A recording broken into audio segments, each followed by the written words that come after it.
Bonjour Monsieur Asselineau, quels sont les événements internationaux qui ont retenu votre attention au cours des derniers jours? Eh bien, bonjour à tous les auditeurs. Nous sommes aujourd'hui le 15 octobre 2015. Les événements internationaux, comme d'habitude, il y en a des quantités. Je vais en retenir 3 ou 4 principaux, en tout cas ceux qui m'ont frappé.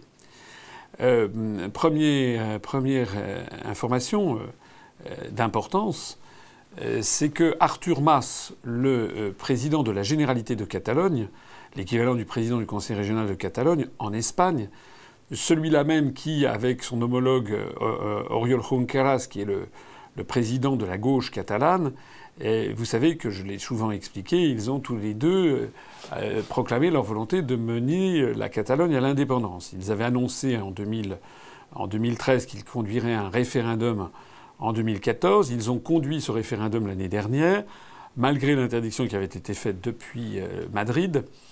Ce que l'on a appris donc il y a quelques jours, c'est que Artur Mas, en tant que président de la Généralité de Catalogne, a été interpellé, emmené dans les services chez le juge d'instruction, et il a été inculpé de sédition, avec toute une série d'incriminations, notamment également détournement de fonds publics, puisqu'il a utilisé des fonds de la région Catalogne pour organiser ce référendum de pseudo-indépendance qui était inconstitutionnel selon la constitution de l'Espagne.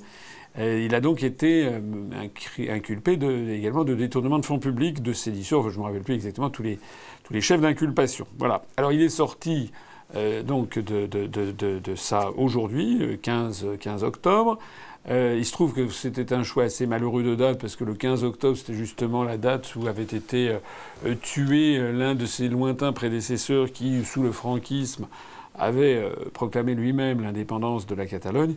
Ce qui est intéressant, c'est de savoir qu'il y avait quand même plusieurs milliers de personnes qui étaient là pour soutenir Artur Mas.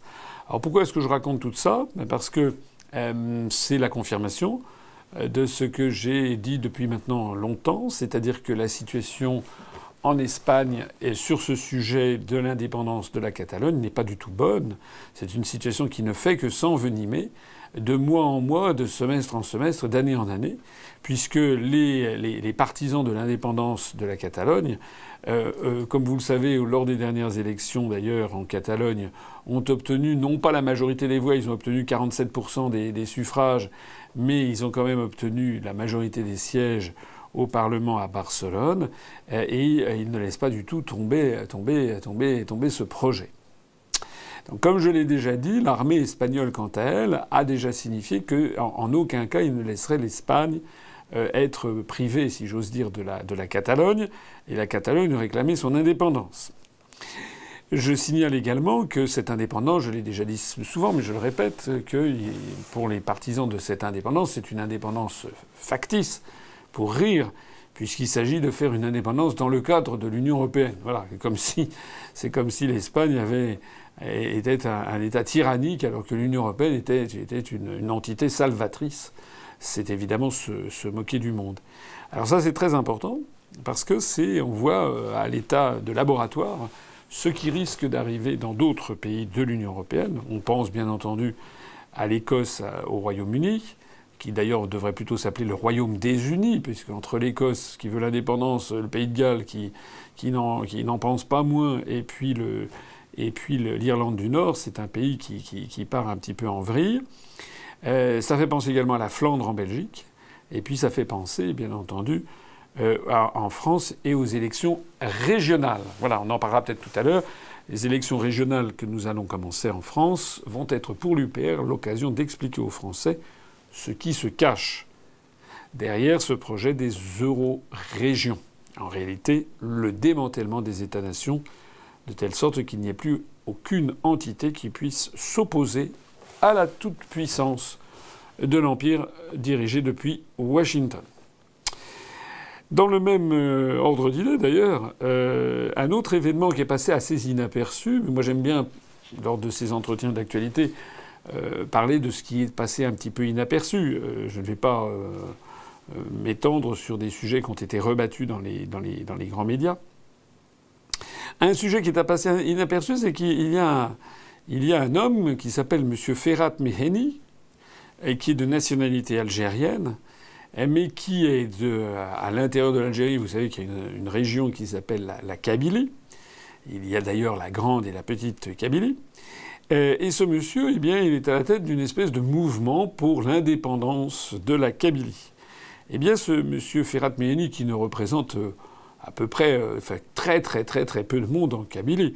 L'écrasante majorité des Kabyles sont algériens, enfin se sentent algériens, et n'ont pas envie d'un démembrement de l'Algérie. Mais je signale ça parce que ce Ferhat Meheni, eh bien, au cours de la semaine, est allé planter à l'Organisation des Nations Unies à New York, s'il vous plaît, devant les journalistes et devant les autorités américaines, qui ne l'ont pas empêché de faire, c'est le moins que l'on puisse dire, eh bien, est allé planter le drapeau d'une pseudo-Kabylie indépendante. Voilà. C'est la preuve que cette politique que je souligne, qui concerne l'ensemble de l'Union européenne, en fait, elle concerne bien l'ensemble des pays du monde. Les États-Unis et leurs affidés poursuivent avec détermination la destruction de tous les États-nations qui peuvent, un tant soit peu, s'opposer à eux. Alors, on imagine qu'ils vont quand même pas pousser à l'indépendance de Monte-Carlo par rapport à Monaco. Il y a quand même un moment à partir duquel le pays est tellement petit qu'on ne voit pas très bien pourquoi on le démembrait. Mais il y a quand même une volonté d'indépendance, enfin de promouvoir les indépendances factices et de détruire les États-nations. Je l'ai déjà dit, je le répète. En Afghanistan, en Irak, en Somalie, au Soudan, en Libye, en Syrie, en Ukraine. Voilà, c'est partout on morcelle les États. Les États-Unis soutiennent le Dalai Lama, je l'ai déjà souvent expliqué, pour essayer de décrocher le Tibet de la République populaire de Chine. Ils soutiennent une certaine Rabia Kader, qui est la présidente des Ouïghours en exil. Alors elle habite carrément à Washington. Elle fait ses conférences avec en arrière-plan le Capitole de Washington. Les Américains soutiennent également tous les mouvements qui visent à la pulvérisation des États au Moyen-Orient. On en a déjà souvent parlé. L'État islamique, Al-Qaïda, Al-Nosra, tout ceci est soutenu en sous-main. Et puis soutiennent donc également les mouvements indépendantistes en Algérie. Et puis, comme le nuage de Tchernobyl, cette politique ne s'arrête pas aux frontières de la France. Cette politique, elle est à l'œuvre également en France, mais évidemment d'une façon beaucoup plus subtile et sournoise. C'est la politique des euro-régions sur laquelle nous allons beaucoup insister au cours de la campagne électorale pour les régionales qui s'annonce.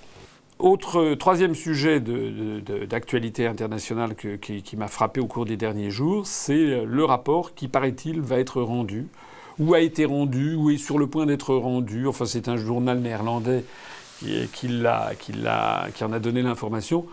Finalement, le mystère sur l'avion de la Malaisian MH17 serait enfin éclairci. L'avion de la Malaysian Airlines qui s'est écrasé au sol le 17 juillet de l'année dernière, 2014, eh bien, aurait été abattu par un missile Buk de fabrication russe et aurait été tiré depuis une zone peuplée majoritairement de sécessionnistes de la région du Donbass et donc dans une zone pro-russe. Alors, cette information, normalement, aurait dû faire sensation, aurait dû être sur le devant de la scène. C'est quelque chose qui était... Rappelez-vous, c'est quand même une affaire épouvantable où il y a plusieurs centaines de personnes, majoritairement des Néerlandais et des Malaisiens, qui ont perdu la vie dans des conditions épouvantables.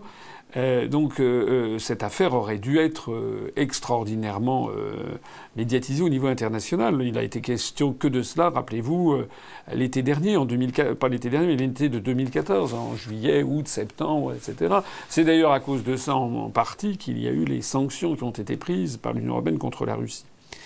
Eh bien, cette information, finalement... on peut dire qu'elle n'a rien, elle n'a pas suscité beaucoup de vagues. Pourquoi ?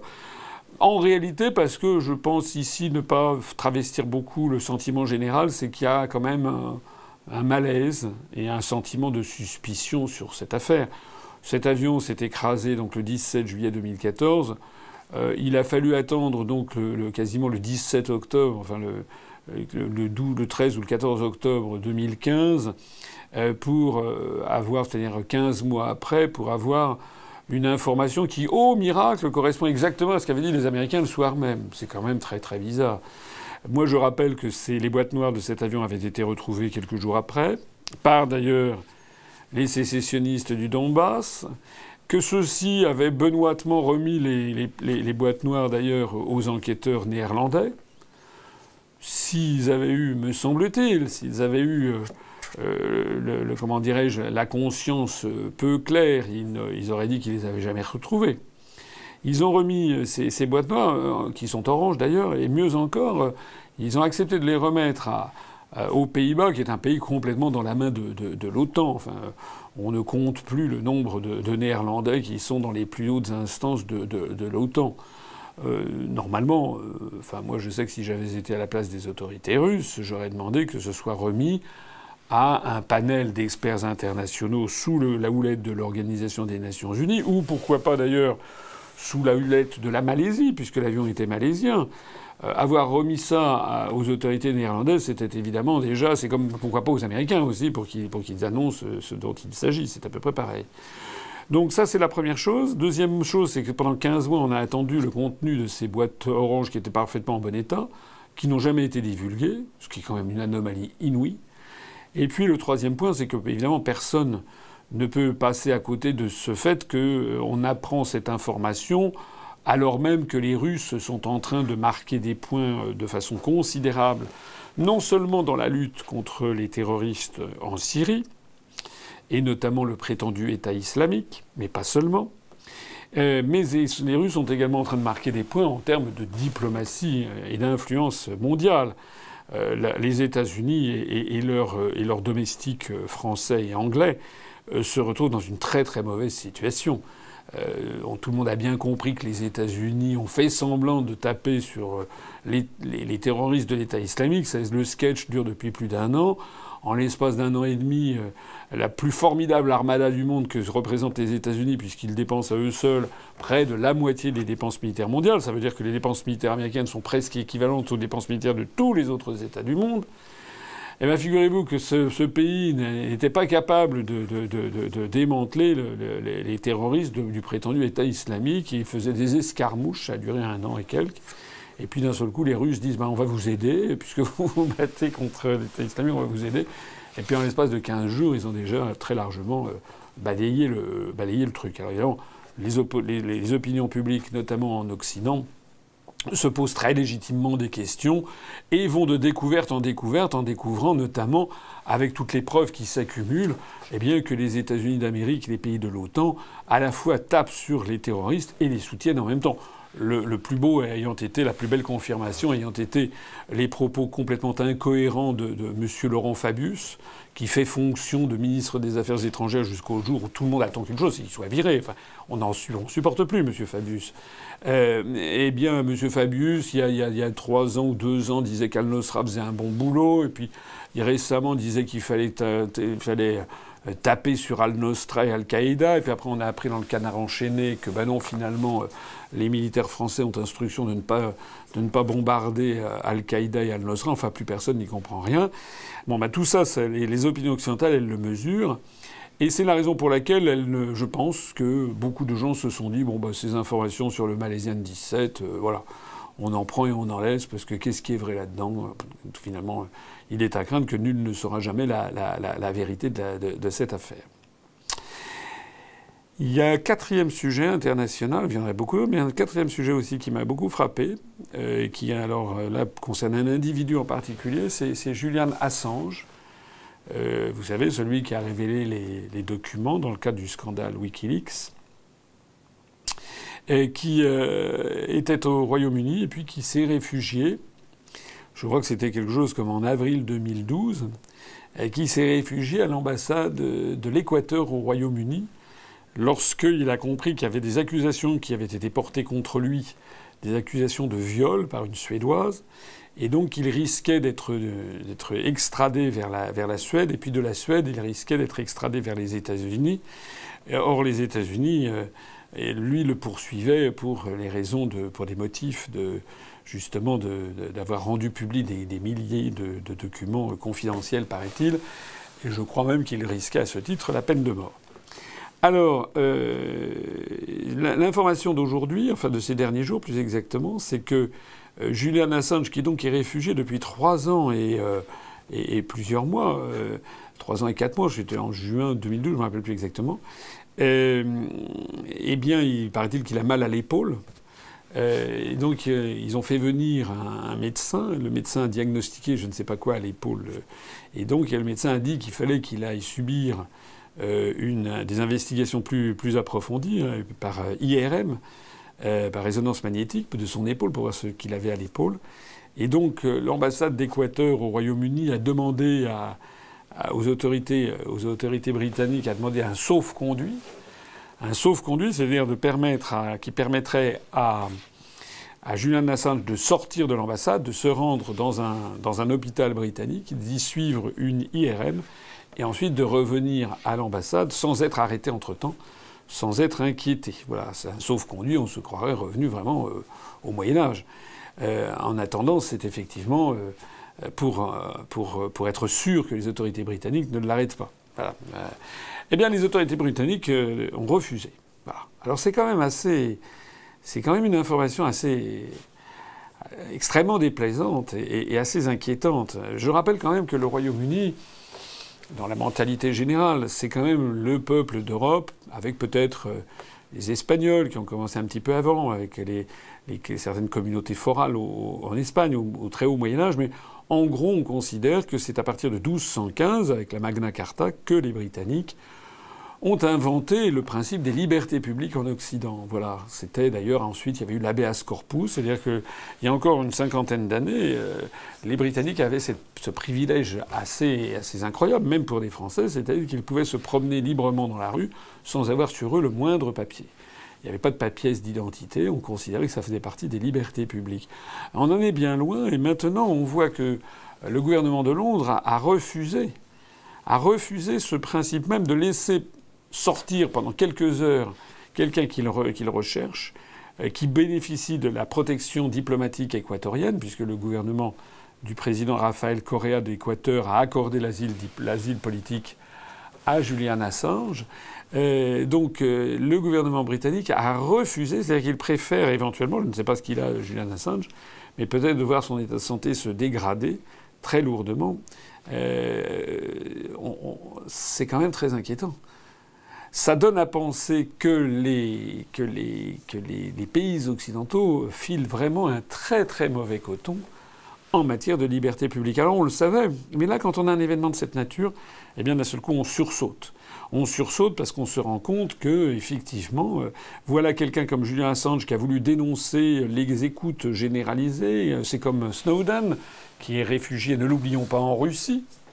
Paraît-il que la Russie, c'est l'épouvante en matière de liberté publique et de droits de l'homme. Mais les gens qui me disent ça, moi, en France, je leur demande comment se fait-il que Snowden se soit réfugié en Russie. Et comment se fait-il qu'alors qu'il avait demandé, par exemple, l'asile à la République française, eh bien la France lui ait refusé. Hein, voilà. En fait, Julian Assange, comme Snowden, comme un certain nombre d'autres, sont ce qu'on appelle en américain des whistleblowers, c'est-à-dire des lanceurs d'alerte. Et ils suscitent en fait un soutien implicite, peu expansif, mais réel dans les populations occidentales. Alors cette information, d'ailleurs, tombe en 5e information internationale, je vais m'arrêter là, mais on a appris aujourd'hui un nouveau scandale en Allemagne, c'est que les services secrets allemands, le BND, eh bien, auraient écouté les dirigeants français depuis un certain nombre d'années. Alors, on nous assure tout de suite que oui, mais ils ont mis un terme à ces écoutes en 2013. On se demande bien pourquoi, d'ailleurs. Qui mettent un terme en ce moment, on aurait pu le comprendre, puisqu'ils sont démasqués, mais quand un truc marche, on ne voit pas pourquoi on s'arrêterait. En réalité, ça veut dire quoi ? Ça veut dire que les services secrets américains espionnent la planète entière, et puis que les services secrets allemands espionnent la planète entière. On aimerait être sûr que les services français espionnent tout autant les autres que nous nous faisons espionner, mais malheureusement, je n'en suis pas si certain. Et je crois savoir, parce que j'ai un certain nombre d'informations et qui me viennent de sympathisants, voire d'adhérents de l'UPR. Il y a beaucoup de monde maintenant à l'UPR, y compris des gens qui ont travaillé dans un certain nombre de services et qui me disent que finalement, en ce moment, dans les services de renseignement français, mais il est mal vu d'espionner, paraît-il, nos alliés de l'OTAN. Voilà. C'est-à-dire que la France, encore une fois, se fait avoir naïvement. On a des instructions qui sont complètement déconnectées de la réalité internationale. Et s'il est exact que instruction est donnée à nos services de renseignement de ne pas espionner nos partenaires, ben on est vraiment, vraiment, vraiment les dindons de la farce. Que vous inspire l'affaire Air France ? Alors l'affaire Air France, il y a plusieurs choses à en dire. Premièrement, on a vu, le monde entier a vu ces scènes assez extraordinaires à l'issue, je crois, d'un comité central d'entreprise. Qu'il y a eu, on a vu 2 cadres dirigeants, le directeur des ressources humaines notamment, je crois, du groupe, qui ont été pris à partie par certains des salariés mécontents et qu'ils se sont jetés sur les 2 dirigeants, ont arraché leurs costumes, lacéré les chemises, enfin bon. On aurait presque cru que c'était Johnny Hallyday en 1963, sauf que là, c'était pas sympathique, c'était pas des fans, c'était vraiment des salariés qui, on avait le sentiment qu'ils étaient prêts à lyncher les deux cadres dirigeants. Alors, qu'est-ce qu'on peut en dire ? La première chose qu'il faut dire quand même, c'est que nous sommes dans un état de droit, normalement. Normalement, on est dans un état civilisé. On ne peut pas approuver ce genre d'attitude. Il ne faut pas exagérer. C'est de l'inconséquence lorsque je vois tel ou tel responsable politique trouver que c'est normal. Il ne faut pas exagérer. Je dirais d'autant plus qu'il ne faut pas oublier quelque chose, c'est que les 2 cadres en question qui ont été molestés, c'est pas les cadres qui décident. Ils ne sont eux-mêmes que du haut encadrement du groupe Air France. Il y en a un qui est directeur des ressources humaines, l'autre je ne sais plus exactement ce qu'il est, peut-être gestion, finance, quelque chose comme ça. Mais c'est pas le président de l'établissement et ce ne sont pas les actionnaires. Ce ne sont en définitive que des salariés, eux aussi, parmi les autres. Donc on ne peut pas approuver ce genre de choses. Néanmoins, il s'agit d'un symptôme, parce qu'Air France est quand même une société chic, une société à la mode, une société où normalement le personnel a une très grande fidélité à cette entreprise créée en 1933, qui est un des fleurons, un des symboles même de la France. Donc normalement, il y a une élégance naturelle chez les pilotes, les copilotes, le personnel navigant commercial, le personnel au sol. Il y a quand même une grande tradition d'élégance et de raffinement sur Air France. C'est ça qui a choqué. Eh bien, si des salariés qui peuvent être dans les bureaux, des techniciens, ou au sol, ou je ne sais pas où, ou du personnel navigant, en sont venus à ça, c'est qu'il y a une extrême exaspération du personnel. Et il faut comprendre, moi j'ai parlé avec il se trouve qu'on a à l'UPR quelques adhérents qui travaillent à Air France. J'en ai rencontré qui m'ont dit à quel point ils ont le sentiment d'être constamment pressurés. Les plans se succèdent les uns après les autres pour virer de plus en plus de monde, pour diminuer les salaires ou en tout cas augmenter considérablement les rythmes de travail. Et en fait, il y a des sacrifices constants dont ils ne voient pas le bout. Alors, je ne suis pas un apôtre de la mauvaise gestion et qu'il ait fallu faire des efforts à Air France, c'était bien naturel. C'est vrai que sans doute certaines mauvaises habitudes avaient été prises du temps où le trafic aérien, le marché du transport aérien était extraordinairement réglementé avec une espèce d'oligopole de quelques grandes compagnies aériennes. C'est vrai que tout ceci a volé en éclats avec notamment maintenant la déréglementation du marché aérien, avec des compagnies aériennes comme notamment les compagnies dans le golfe arabo-persique comme Emirates pour les Émirats arabes unis, enfin plus exactement pour l'Émirat de Dubaï, comme Etihad pour, je crois, l'Émirat d'Abu Dhabi, pour Qatar Airways pour l'Émirat de Qatar, etc.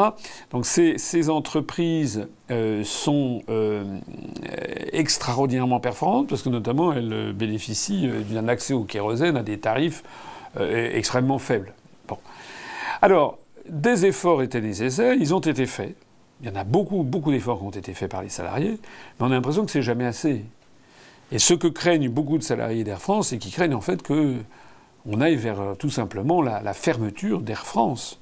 D'ailleurs, lorsqu'on apprend qu'il y a 14 avions, je crois, qui vont être supprimés, revendus, un avion, ça crée 100 emplois autour d'un avion. Entre les pilotes, les copilotes, les mécaniciens, le personnel navigant commercial et puis les personnes au sol, il y a à peu près une centaine de personnes supplémentaires par avion. Donc vous imaginez ce que ça représente lorsque l'on ferme des lignes et lorsque l'on supprime des avions. Donc le personnel d'Air France est extrêmement inquiet et plusieurs d'entre eux m'ont fait part du fait qu'ils craignaient que la société Air France, au bout du compte, ne ferme la porte. Alors, nous, qu'est-ce que l'on dit face à ça? On dit que de toute façon, il faut absolument qu'Air France continue. On ne va pas refaire comme le paquebot France. C'est-à-dire qu'il faut que la France ait sa propre compagnie. C'est la compagnie porte-drapeau, comme on dit. En tout cas, si l'UPR arrive au pouvoir, eh bien, nous veillerons à faire en tout pour que l'État actionnaire use de son poids pour maintenir Air France, qui est une des vitrines même de notre pays. J'ajoute d'ailleurs que dans les négociations avec les compagnies aériennes étrangères, il faudrait mettre un petit peu, puisque prétendument l'Union européenne pourchasse les distorsions de concurrence, il faudrait mettre un peu son nez sur les comptes de résultats des compagnies aériennes comme celles dont je parlais, les compagnies du Golfe. Voilà. Est-ce qu'il est normal, finalement, de laisser toutes les compagnies aériennes des pays développés fermer les unes après les autres, ou subir plan de licenciement sur plan de restructuration les uns après les autres, tout simplement parce qu'il y a des compagnies aériennes où le personnel est payé extrêmement à très très bas prix, ou bien qui se fournit avec du kérosène à très bas prix. Au-delà de cette affaire Air France, ça témoigne aussi d'un climat général dans la société française. Je voyais, il y a des journaux qui ont dit quand même le dialogue social est en panne. Mais c'est normal qu'il soit en panne, parce que c'est plus un dialogue, c'est un monologue. Il n'y a plus de dialogue social. Ce qu'on appelait le dialogue social, c'est un terme d'ailleurs que les gens de gauche trouvent connoté à droite. Bon, en fait, c'est un peu ce que les syndicats du temps où les syndicats défendaient leurs salariés. Alors, ils parlaient de lutte sociale. Bon, normalement, que ce soit une lutte sociale ou un dialogue social, normalement, eh bien, chaque parti faisait un morceau du chemin. On n'avait pas le sentiment actuellement, depuis maintenant, notamment dans le cadre de la mondialisation dite inévitable et dans le cadre des traités européens, on a l'impression que le dialogue social consiste à réunir les comités d'entreprise et puis à dire voilà, on va supprimer tant d'emplois, merci beaucoup messieurs, la séance est levée.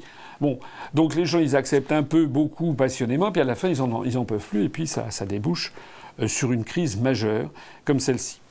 Alors, encore deux autres choses à dire, c'est que on a appris ces jours-ci qu'il y a eu 6 salariés d'Air France qui ont été interpellés à leur domicile au petit matin, à l'heure du laitier, comme aurait dit je ne sais plus qui, Churchill.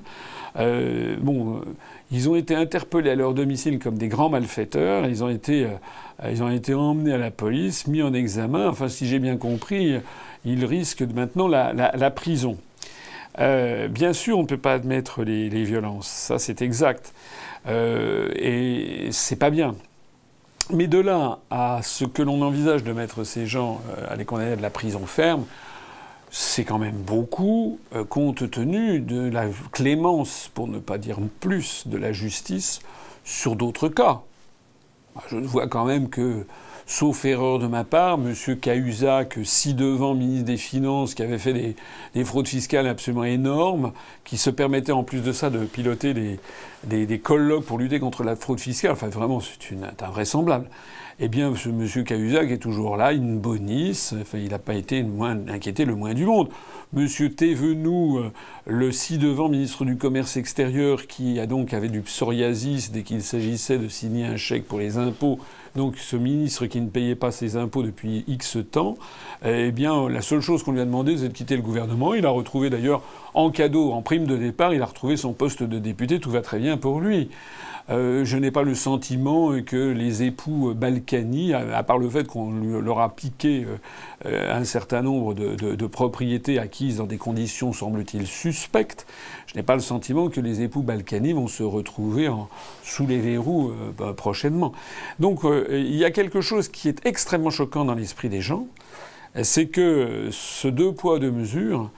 et ça rappelle la fable de La Fontaine, selon que l'on sera grand ou misérable. Voilà. Ça n'est pas bien. Et moi, je pense que le gouvernement serait bien avisé de mettre de calmer le jeu et d'arrêter les poursuites contre les personnes qui ont fait ça. Voilà ce que je crois, parce que cette crise qui a eu lieu à Air France, elle risque de dégénérer, elle risque de se propager dans toute la société française, et pour une raison très simple, c'est que lorsque l'on pousse un peuple à bout, et qu'en plus de ça, on lui cache toute possibilité de sortie de cette crise, quand on veut lui faire croire qu'il n'y a pas d'autre solution que celle qu'il subit, eh bien, les gens finissent par réagir comme il se doit. Quand on a l'impression qu'il n'y a plus d'autre solution possible, eh bien, les gens, à ce moment-là, pètent un câble, comme on dit, ou pètent les plombs. Et peuvent se livrer à la violence. Ça est toujours comme ça qu'ont commencé les révolutions en France. Je pense que nos dirigeants devraient y faire attention. Que vous inspire la polémique sur l'éventuel licenciement de Philippe Verdier de France 2 ?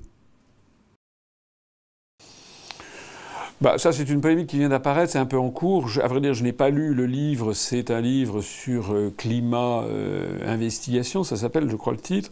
Si j'ai bien compris, il remet en cause un certain nombre d'idées acquises, paraît-il, sur le climat, sur le réchauffement climatique. Il considère que ceci... Si j'ai bien compris, j'ai pas lu le livre. Il considère qu'il y a beaucoup de choses qui sont inexactes ou qui mériteraient en tout cas un débat qui n'a pas lieu. Il a dénoncé le fait qu'il y ait, paraît-il, une chasse aux sorcières dès que quelqu'un remet en cause les présupposés du réchauffement climatique. Alors tout ceci, évidemment, fait un tout petit peu désordre parce que il était le responsable du service météo à la télévision. Et puis, évidemment, il va y avoir ce fameux sommet COP 21 au mois de décembre, sur le sommet climatique, sur lequel Monsieur Hollande, le locataire de l'Élysée, a mis tout son poids, qui est bien faible d'ailleurs. Enfin, il a mis tout son poids au nom du contribuable. Monsieur Hollande multiplie les effets d'annonce. Il annonce qu'on va mettre X milliards sur le réchauffement climatique, enfin contre le réchauffement climatique. Bon, voilà. Alors évidemment, ce pavé dans la mare que sort le journaliste, évidemment, fait un peu désordre. Mais en tout cas, ce qui est quand même extraordinaire, c'est que si j'ai bien compris cette information, c'est qu'il va être viré purement et simplement de son poste, alors que c'est quand même un journaliste, et que normalement, la charte de Munich de 1971 qui fixe le travail des journalistes impose à un journaliste de rechercher la vérité. Voilà, donc un journaliste peut éventuellement se tromper, mais enfin, si on virait des journaux et des télévisions et des radios tous les journalistes qui se sont trompés une fois, il y aurait plus grand monde dans les journaux et les télévisions. Donc c'est le principe même de l'indépendance du journalisme qui est désormais en cause. Voilà. Alors j'ai vu, il y a eu un débat sur je ne sais plus quelle radio là, ce matin où il y avait d'autres journalistes qui venaient un petit peu au secours de Philippe Verdier en disant oui, c'est un scandale. Le climat est le seul sujet sur lequel il y a une pensée taboue. On n'a pas le droit de penser autrement. Ça m'a fait drôlement rigoler. Enfin, plus exactement, ça m'a fait rire jaune.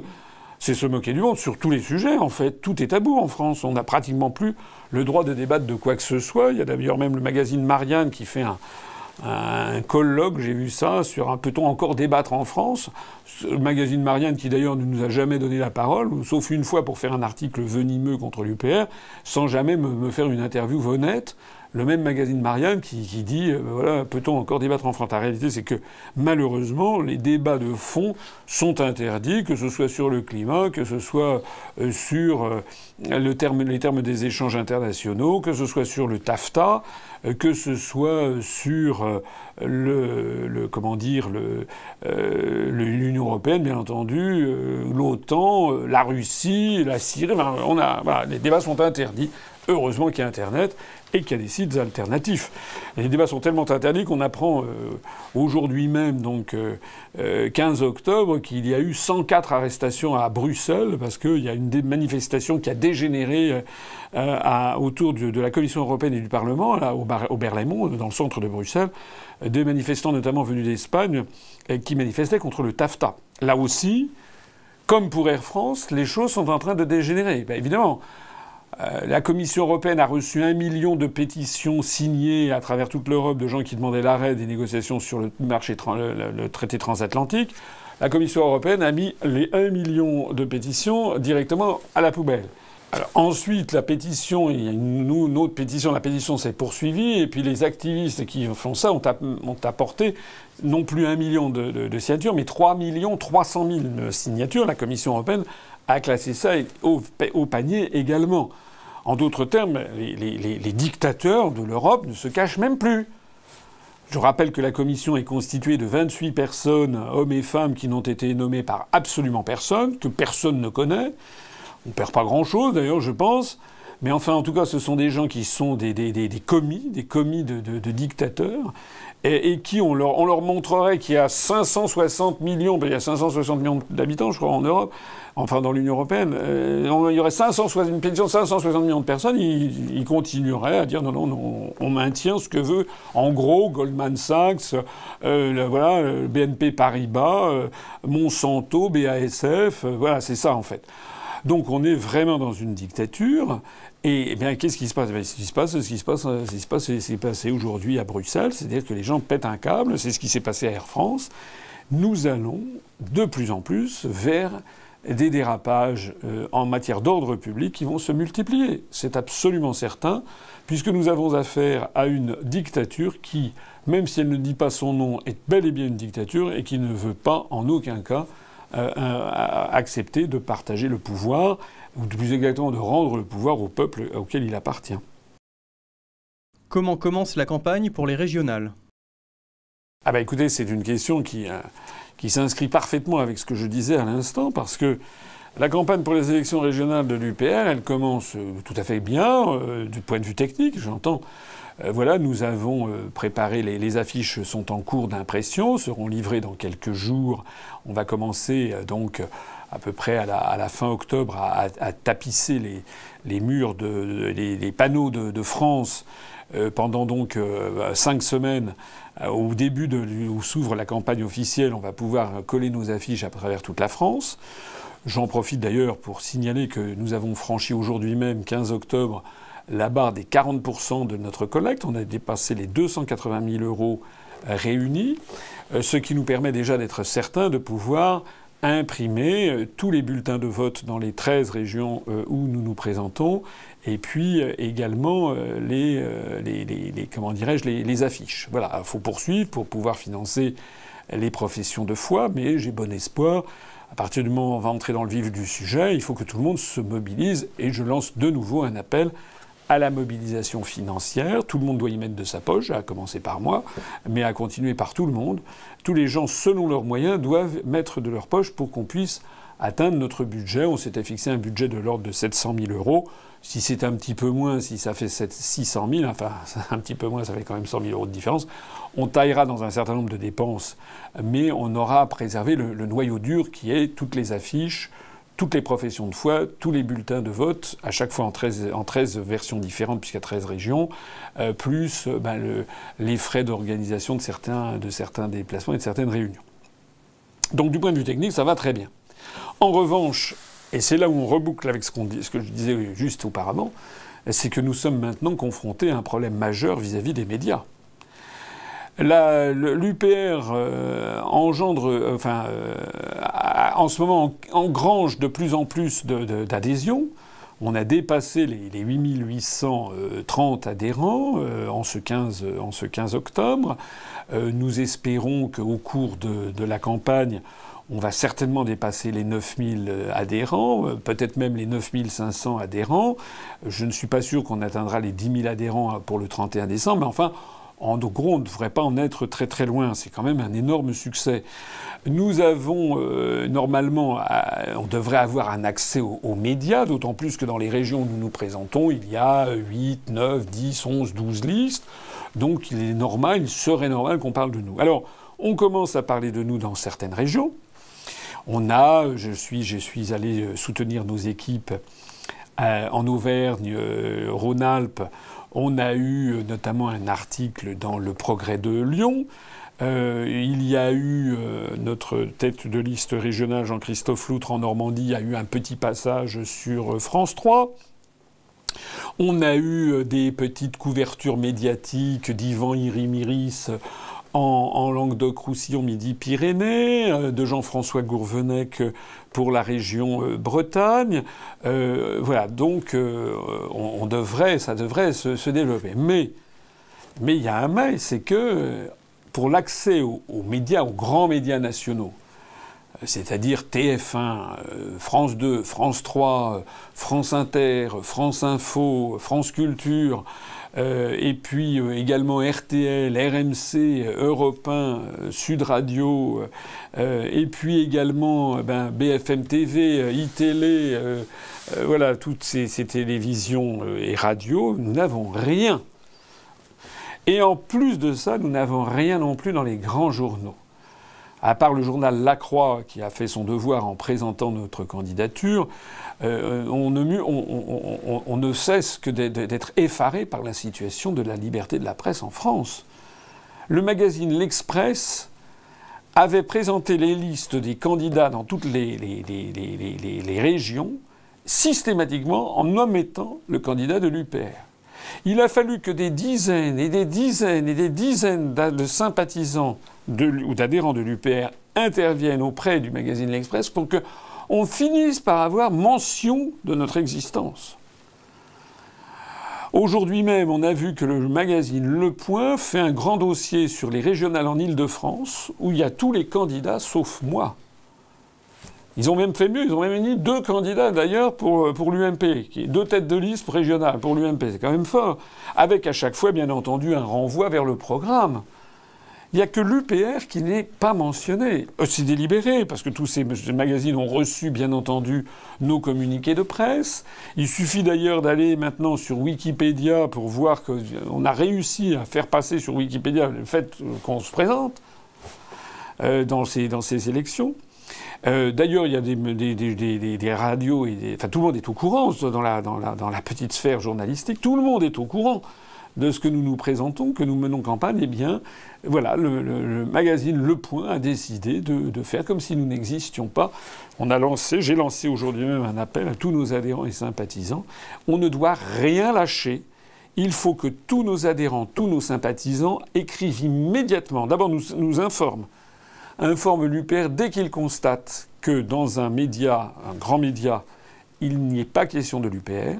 Et deuxièmement, se mettre immédiatement on demandera à tous nos adhérents et sympathisants de faire le siège du média en question jusqu'à ce qu'ils fassent, c'est quand même un minimum, c'est que dire que nous sommes candidats. On ne demande pas de faire notre promotion, on demande quand même de dire au minimum que nous sommes candidats. C'est quand même extraordinaire. Dans le même genre, c'était hier, dans la Dépêche, il y avait un sondage qui donnait d'ailleurs le sondage, c'est un sondage IFOP, qui donnait 1% à la liste dirigée de l'UPR, dirigée par Yvan Miris. Alors, ils avaient mis l'infographie du sondage où on voyait l'UPR, mais dans le commentaire, il était question de tous les partis politiques, y compris de Lutte ouvrière, qui était donné à 0,5, donc moitié moins que de nous, y compris, il y a même une petite liste d'extrême droite dirigée par Jean-Claude Martinez, une liste dissidente du FN. Eh bien, nous, on n'était pas question de nous. C'est quand même formidable. Alors, quelles conséquences, quelles conclusions il faut en tirer ? Il faut en tirer la conclusion, c'est que, décidément, l'UPR gêne. Décidément, l'UPR, c'est bien le seul mouvement politique qui fasse peur au système. Vous pensez bien ? Ah ça, Madame Le Pen, elle fait l'objet de promotions absolument continuelles. Monsieur Dupont-Aignan également. Monsieur Mélenchon, idem. Madame Nathalie Arthaud pour Lutte ouvrière. Tout ça, c'est du gâteau. Parce que tout ça, ce sont des gens qui tapent, qui critiquent, mais qui sont pour une autre Europe et qui ne proposent pas d'en sortir. Donc tout ça, c'est parfait. il respecte la loi de la mafia qui a pris le pouvoir, c'est-à-dire on a le droit de tout taper, de tout critiquer. Et la seule chose qu'il ne faut jamais dire, c'est proposer aux Français de leur expliquer que tout ça, on peut en sortir, on peut se libérer collectivement. Alors je parlais un instant de Madame Le Pen, et il y a un nouveau scandale qui vient de sortir, c'est que la télévision publique, France 2, a décidé d'inviter l'héritière de la SARL Le Pen pour la 5e fois à l'émission des Paroles et des Actes, qui est la grande émission politique pendant 2 heures de politique en France. Alors c'est un scandale à de nombreux égards parce que premièrement, aucun responsable politique d'aucun parti politique n'a jamais été invité 5 fois à cette émission. Donc Madame Le Pen, c'est la 5e fois. En d'autres termes, le Front National est devenu désormais le candidat officiel de l'oligarchie. C'est ça qu'il faut bien se dire. Et là, je m'adresse à toutes les personnes qui m'écoutent. En particulier, on reçoit beaucoup de courriers de gens désespérés et de gens qui disent qu'ils ne savent plus à quel sein se vouer, qui disent « j'envisage de voter le Front National », etc. Et pourquoi ils envisagent de voter Front National? Est-ce qu'ils sont allés regarder le programme du Front National? Pas du tout. Est-ce qu'ils se rendent compte que Mme Le Pen ne propose en aucun cas de sortir de l'Union européenne? Elle ne propose jamais, ni elle, ni les sbires qui sont avec elle, ne proposent de sortir de l'Union européenne par l'article 50, de sortir de l'euro par l'article 50, de sortir de l'OTAN par l'article 13 du traité de l'Atlantique Nord. En réalité, le Front National, aujourd'hui en France, joue le même rôle que Syriza en Grèce à la fin de l'année dernière. L'oligarchie avait promu Syriza en Grèce pour faire croire que les Grecs allaient tout bouleverser. En fait, Syriza était dirigé par un escroc, M. Tsipras, qui faisait financer ses voyages par George Soros, de la National Endowment for Democracy, qui avait comme responsable de l'économie M. Varoufakis, qui était professeur à l'université d'Austin dans le Texas, et Monsieur Tsipras, je l'ai déjà beaucoup expliqué, tapait sur la Commission européenne, sur la Banque centrale européenne, tapait contre les banques, etc., etc. Mais il disait il faut un autre euro et une autre Europe. Voilà. Nous, on avait dit à partir du moment où vous avez un mouvement politique qui refuse de dire qu'il faut sortir de l'Union européenne et de l'euro par l'article 50 selon un processus à enclencher dès l'élection et d'un processus unilatéral. S'il y a toujours du flou du style on va essayer de renégocier, puis peut-être qu'à la Saint-Glinglan on envisagera deux, ça c'est que vous avez affaire à un leurre. Et le Front National, c'est le leur, comme a été le leur Tsipras et Syriza en Grèce. C'est la raison pour laquelle. Le FN passe en boucle, ça fait tellement scandale qu'aujourd'hui ou hier, Xavier Bertrand, ancien ministre de l'UMP, maintenant des Républicains, qui est candidat à la présidence de la région Nord-Pas-de-Calais-Picardie, eh bien, a écrit au CSA. Et à la différence de nous, on a écrit au CSA, mais nous n'avons pas encore rendu public la lettre. On espérait, je dis pas l'imparfait parce que nos espoirs sont en train de s'évanouir, on espérait que le CSA interviendrait en notre faveur. Eh bien, Xavier Bertrand, ancien ministre UMP, a écrit au CSA, il a publié la lettre pour dire à quel point c'est absolument scandaleux que Mme Le Pen passe une 5e fois dans cette émission. D'autant plus scandaleux d'ailleurs que c'est 2 jours avant le jour à partir duquel la France 3 le CSA va comptabiliser les passages médias dans le cadre de l'équité des partis politiques. Voilà la réalité de la situation.